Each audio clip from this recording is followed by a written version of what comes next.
નવરાત્રિની શરૂઆત થઈ ગઈ છે ત્યારે અમદાવાદમાં આવેલા અપંગ માનવ મંડળ ખાતે ગરબાનું આયોજન કરવામાં આવ્યું હતું।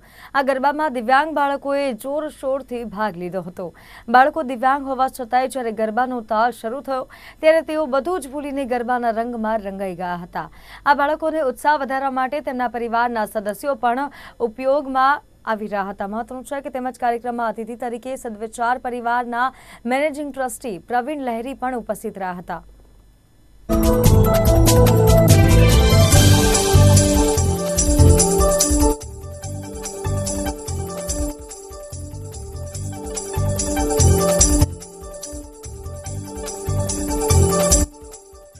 દિવ્યાંગોની સેવા કરતી અમદાવાદની એક જૂનામાં જૂની સંસ્થા છે। અહીંયા 250 જેટલા છોકરા છોકરીઓ ભણે છે, એમાંથી 200 ઉપરાંત તો અહીંયા છાત્રાલયમાં રહે છે। દિવ્યાંગો માટે આપણને કરુણા ઉપજે, દયા ઉપજે એ એક વાત છે, પરંતુ તેના વ્યક્તિત્વનો સર્વાંગી વિકાસ કરવો હોય તો આવા નવરાત્રિ જેવા પ્રસંગમાં તેઓ પણ સામાન્ય લોકો જેમ નાચ ગાન કરી અને આનંદ મેળવી શકે એવા શુભ હેતુથી દર વર્ષે અપંગ માનવ મંડળ આ નવરાત્રિનું આ રીતે આયોજન કરે છે। અને આનંદની વાત છે કે એ વિદ્યાર્થીઓ ક્યારેક એમના મિત્રો અને કુટુંબીઓ પણ અત્રે હાજરી આપી અને આ કાર્યક્રમનો લાભ લે છે।